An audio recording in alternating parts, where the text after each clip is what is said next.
I'm Linda Coles, and this is Tell Us a Story.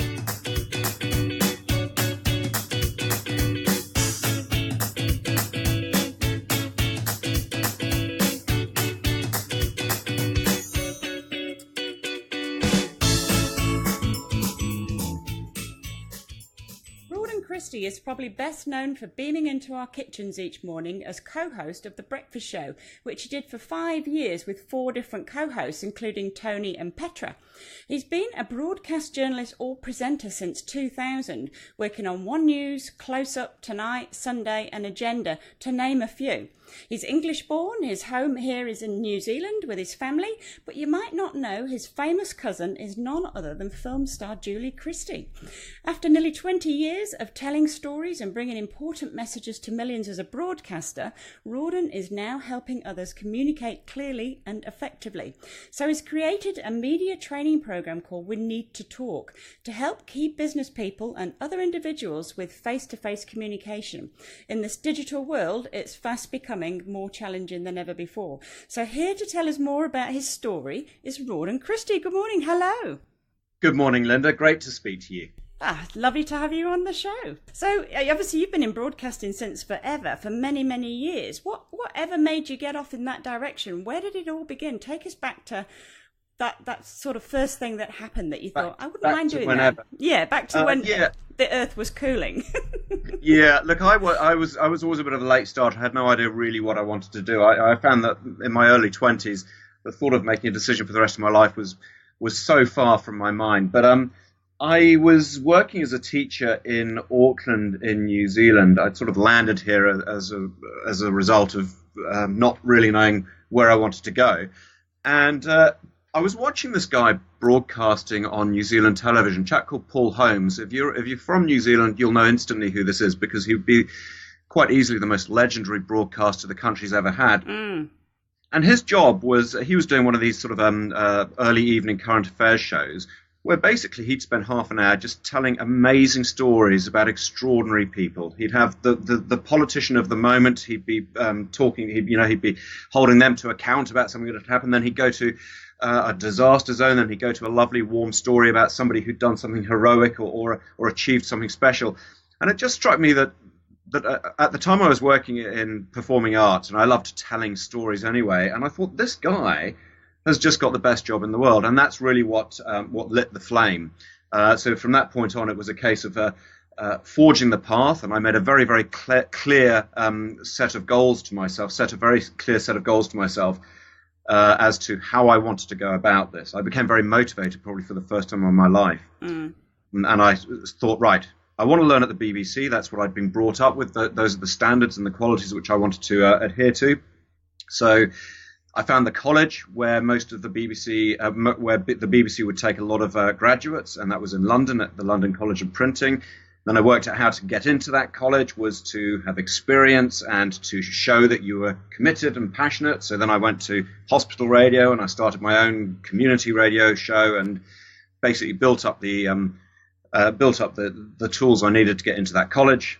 And then I got to the college and had a good year there, and I was fortunate to win an award there, which was the Young Broadcaster of the Year award. And then the BBC took me on, and that's how it all happened. Always with a view, funnily enough, to coming back to TVNZ, which is where I'd seen Paul Holmes in the first place.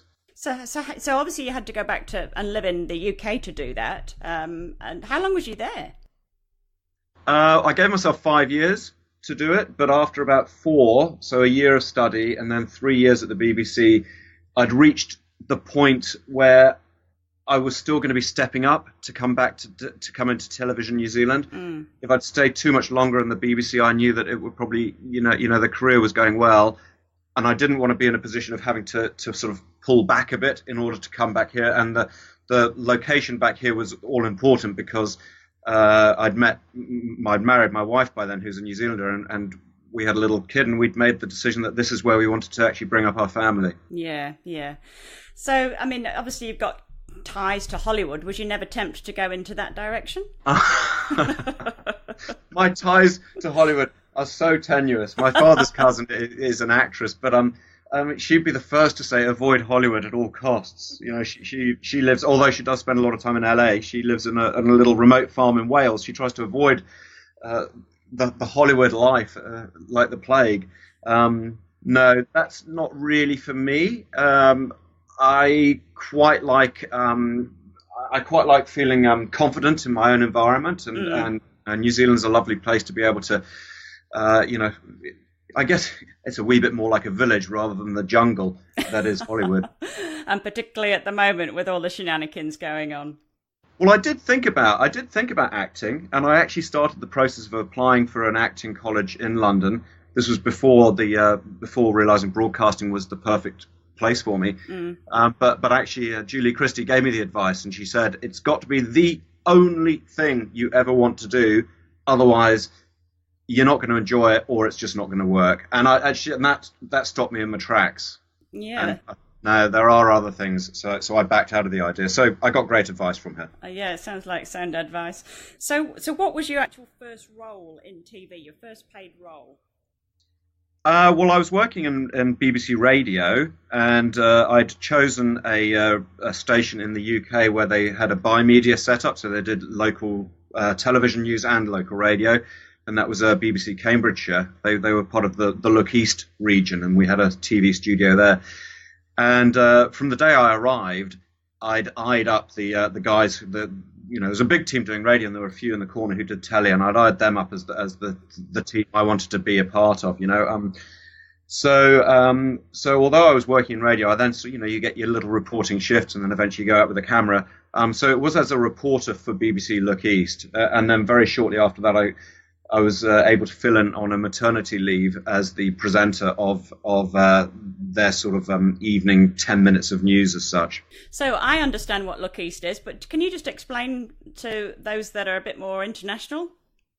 Yeah, so the BBC in the UK is split up into I think it's about 7 regions, and each region contains a number of counties. And the East region is called Look East, the South called BBC South, etc., etc.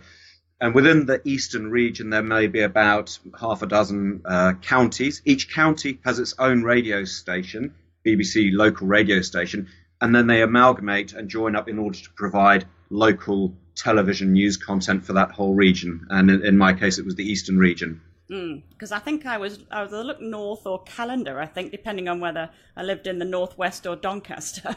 You're a calendar girl. Calendar girl, the closest I'll ever get. You must have had some funny experiences go on. I mean, they say never work with children and animals. So what about some of those memorable moments, maybe the sort of the outtakes where things went horribly wrong? Was there anything that springs to mind?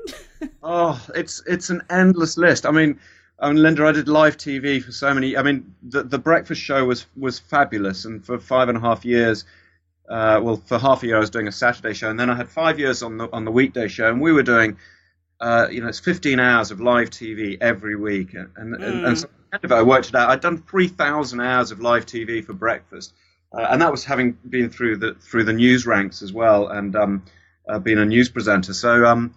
There are so many, and it's difficult to actually look. There was this young entrepreneur, brilliant young man, who'd come in once to the show, and he'd won this national innovation competition. He'd designed basically a really brilliant way to be able to build tree houses without damaging or hurting the tree in any way. Yeah. And he came in with this amazing model which demonstrated it all.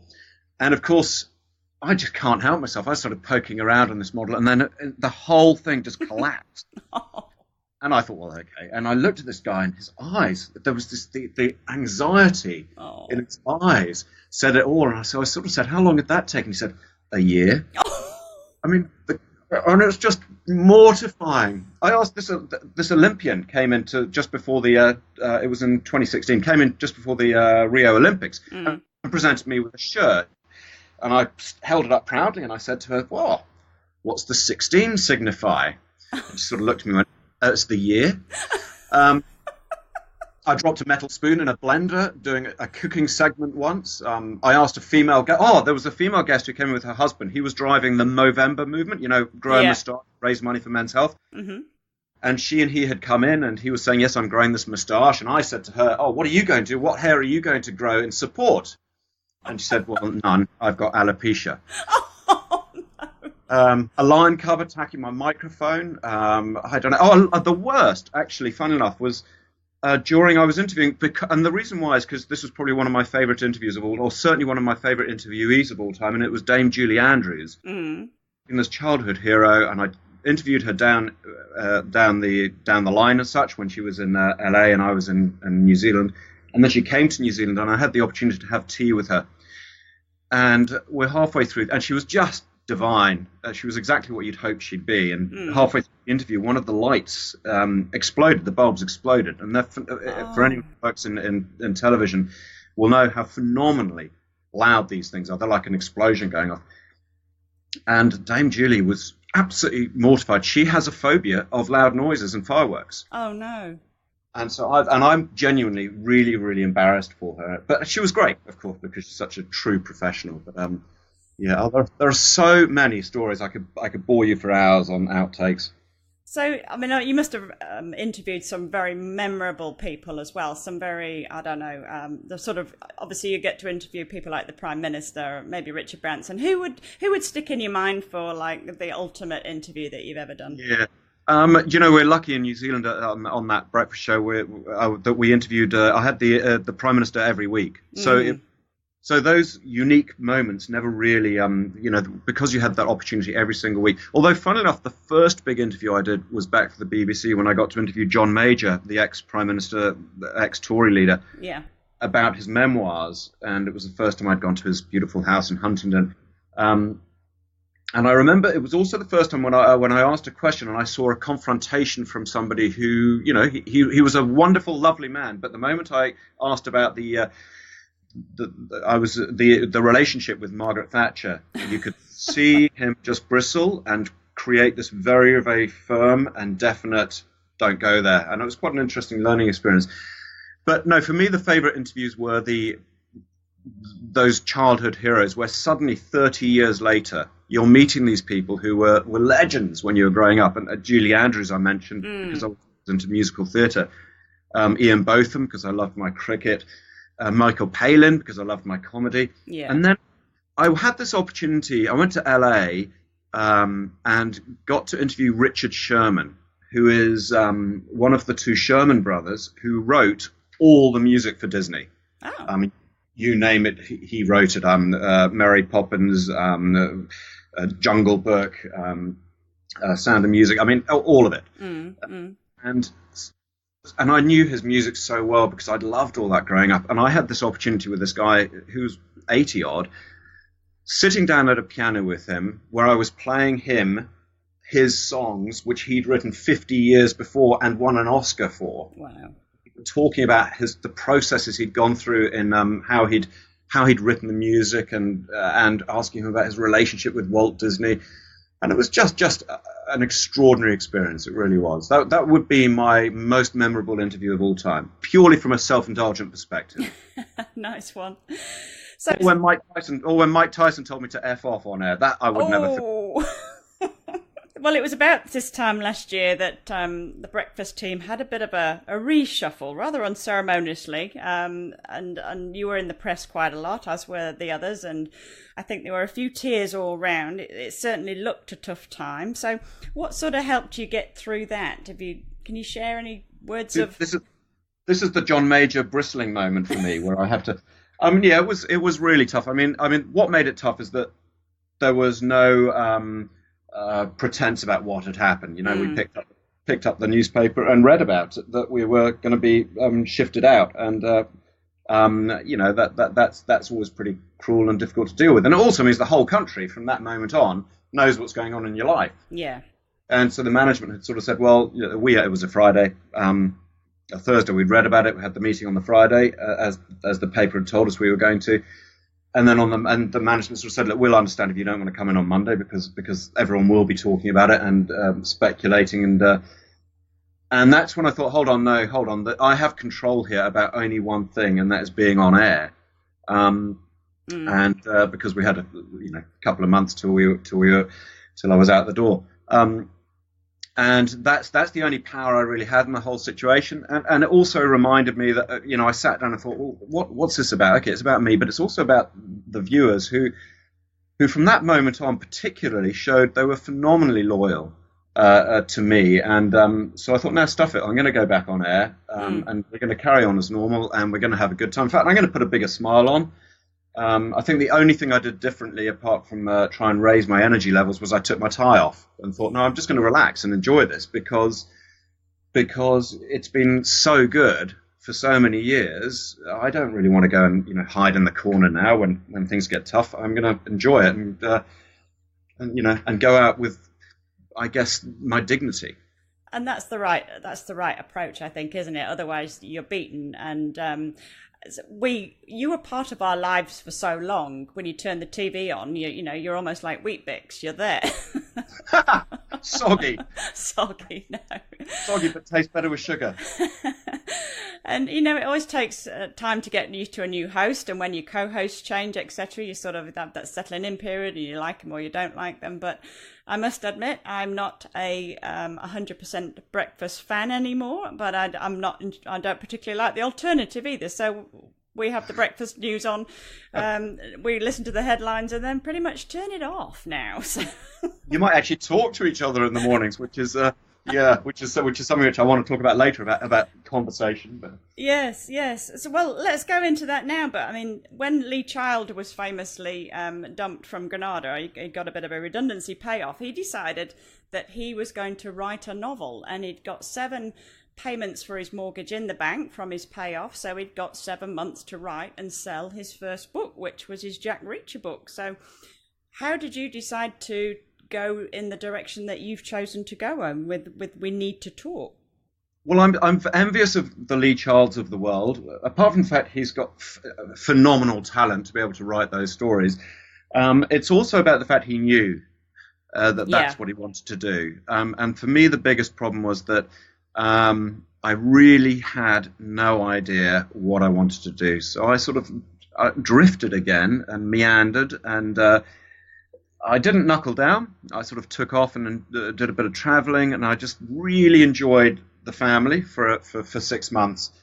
And during that time, I also did a lot of self-assessment about where I'd been and where I wanted to go. And I thought, if I'm going to go and work for a company, again, I want to make sure that it's a place where everyone really wants to be, and that the positivity of the place has to be the reason why people turn up there in the mornings. While I was doing that, I was also observing the amount of time that I and my children spent on devices. And this actually came to light one morning when my dear wife came into the bedroom, and I'm lying in bed, and as I do every morning, the first thing I'm doing is checking the old, Telegraph and the New Zealand Herald and, Twitter and maybe the cricket results or whatever. And she'd come in with a lovely cup of tea, morning, and I sort of almost mumbled a morning without looking up. And she actually stopped and said, this is not how you communicate to your best friend first thing in the day. And she was absolutely right. So I started looking at, I started thinking about devices, and there's nothing new here. They're overwhelming us to an extent. And I look at my 3 children, 2 of them are teenagers, and the 3rd is on her way. And the amount of time, 90% of us are going to have these devices, smartphones, by next year, apparently. 90% of all adults in New Zealand. And there are all sorts of interesting impacts on our younger generation and socially how they're growing up.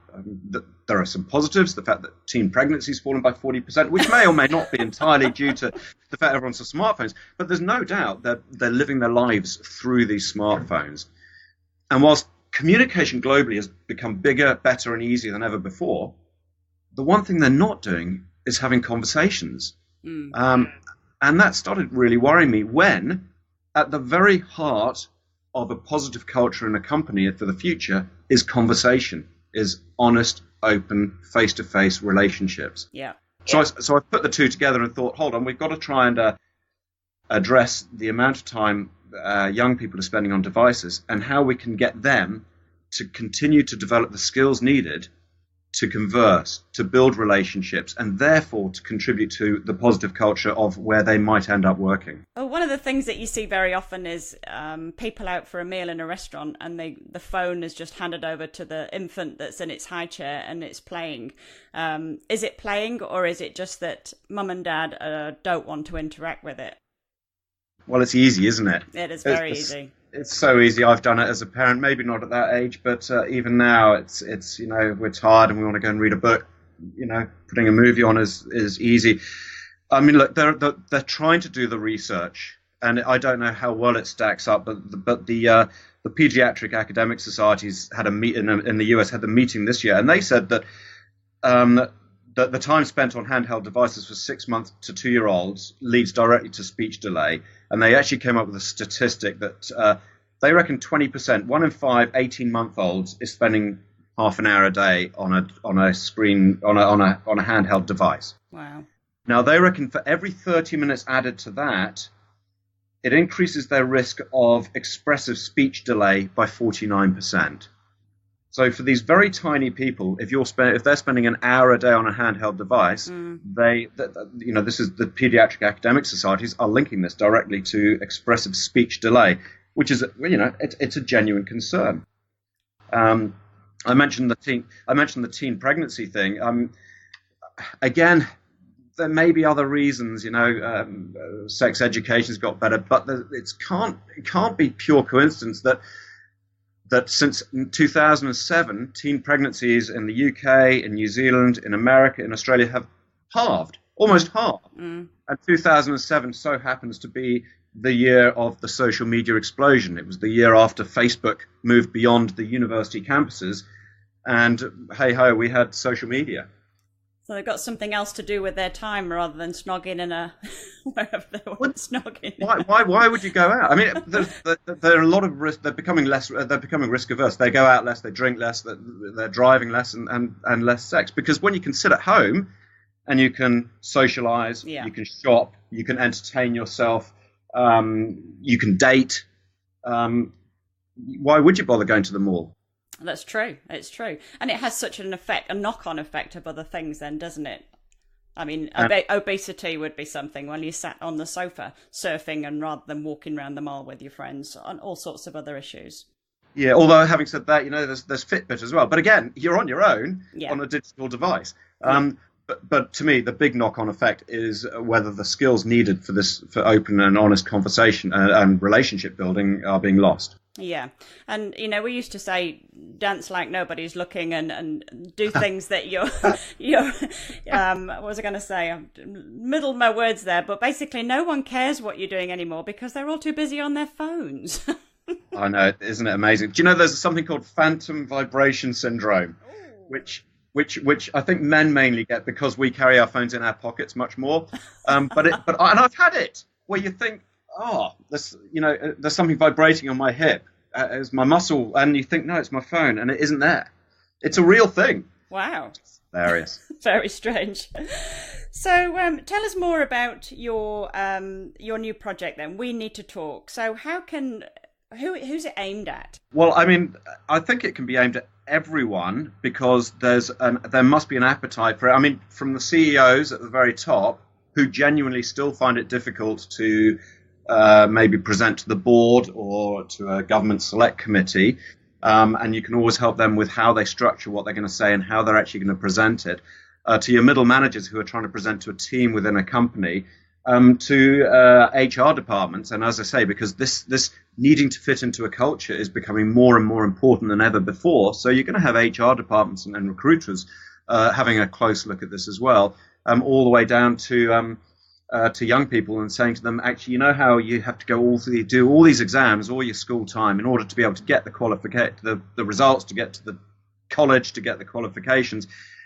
Well, as companies start building more and more of an emphasis and importance on your communication skills, that's got to sit side by side. And I look at there's this big American company, Zappos, online shoe company. I think Amazon's brought them now. They do, when they're interviewing people for jobs, 50% is based on qualifications and experience, and 50% is based on something called a cultural fit interview or survey, where they're basically getting assessed as to whether they're going to fit into the company. And there's a list, I think, of 10 criteria to fit the culture. Of course, one of which is honest and open communication skills.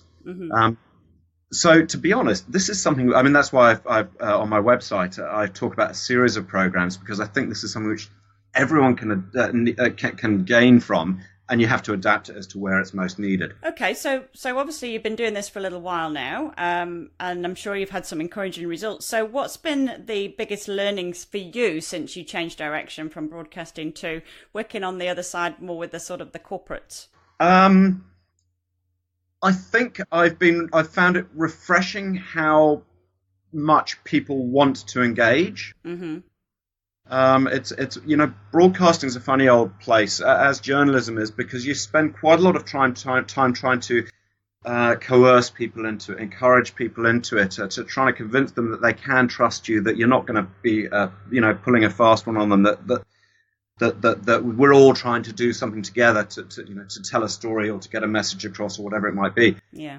And even within a lot of well, I don't know, but certainly but from my experience, it's a very competitive environment where people tend to sort of try and keep themselves a wee bit. And what I've learned is that actually, no, people really do want to embrace ideas when they can see value in them, and that's been really cool. And it's made me realize actually that's how we all should be. If somebody offers you something which you can see the value in, accept it with open arms rather than cynically sort of park it to the side. Yeah. And of course, you've got your good name to be as part of your branding as well. So that's always going to stand you in good stead. There won't be many people in New Zealand that have not heard of Rawdon Christie. Well, it's funny because I started off, I was told, if you put your name onto it, then you're sort of limited to your name, to you. So I started off with thinking of, I'd call myself Strike Media, and I sort of got out a website address or an email address. But actually, when it came down to it, this is actually all about, I guess, what I'm hoping to offer. So, I ended up branding it Rawdon Christie Communications, and, rawdonchristie.com, and it's Rawdon at rawdonchristie.com email addresses. And, I decided, hold on, I'll wear the name, because as you say, there aren't going to be two of us. No, and you may as well use it. You've worked hard to build up a good reputation, so why not actually use it for good use? So I went through a childhood of misery with a really weird name no one could remember, so no one would ever pass me the ball, because it's easy to say on the head Jimmy, rather than I can't remember your name. So now I'm using the fact I've got a unique name. Yeah. Well, that's cool. So just wrapping up then, a couple more questions. What is your one piece of advice that you'd like to give, whether it's life, love, the universe, whatever? It can be to do with anything. What would it be? Oh, my father would say, never owe money, never be owed money. Do you know what? And it's going to be quite personal here, because it's something I believe in deeply, and it's about relationships, and that is to never go to bed on an argument. Good advice, yes. I know it's not very philosophical as far as my business is and the messages I'm trying to portray, but it's something which is important to me. And I think probably the other is talk to someone, because at the end of the day, they probably want to have the conversation as much as you do. Yeah. And never going to bed in an argument, it's all still part of communication, isn't it? You want to wake up and it's all forgotten and you're back to square one again. Imagine if Trump and Kim Jong-un could pick up that principle. So, what are you currently reading? What tickles your fancy in the book department? I like thrillers, and I've which I know is close to your heart as well. So I've just finished reading an Anthony Horowitz, quite a light murder mystery. Actually, it's more of a murder mystery called Magpie Murders, which was quite a clever book. And now I'm reading I Am Pilgrim by Terry Hayes, which it's a debut novel. And I've only read a couple of hundred pages of it so far, but this is his first book. It's amazing. It is.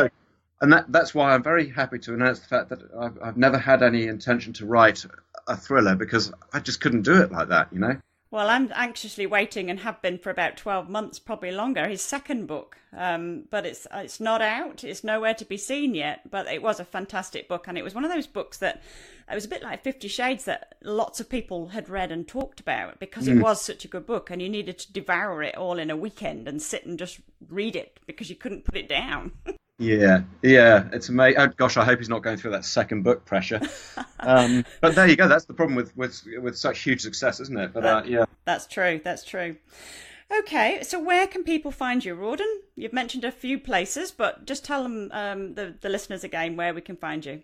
So did I not mention rawdonchristie.com? And so it's rawdonchristie.com is my sort of go-to website at the moment, and or they can email directly. But there are all the sort of links are on there. But so www.rawdonchristie, that's Rawdon Christie. Because in New Zealand, most people still call me Royden. Yes. Even those who I've worked with for 12 years, directors who speak to me every day down my ear, they would still say Royden, but no, Rawdon. I remember a very famous mayor, I think it wasn't it, just as a digression. Was it a mayor? Was he a mayor?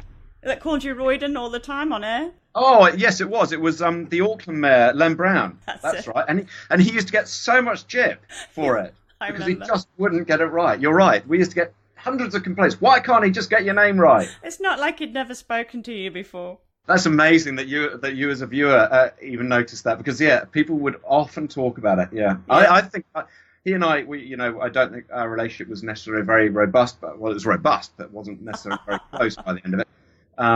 But I think he actually did it deliberately towards the end, just to wind me up. Just to wind you up. Fair dues, hand it to him. Oh, lovely. Well, thank you so much for coming on the show, Rawdon. I'm not going to call you Royden. It's been an absolute pleasure, and I would like to wish you the best of luck with We Need to Talk. It sounds like a great thing to do. I'm all for communication and person-to-person meetings. Even though I work in the digital space, you can't beat actual human contact to another human contact. So I wish you well, and I'll say over and out. Linda, thank you very much indeed for having a chat. Really good to be able to talk. Thank you. Goodbye. You've been listening to Tell Us a Story. Why not subscribe or rate us next time you're on iTunes?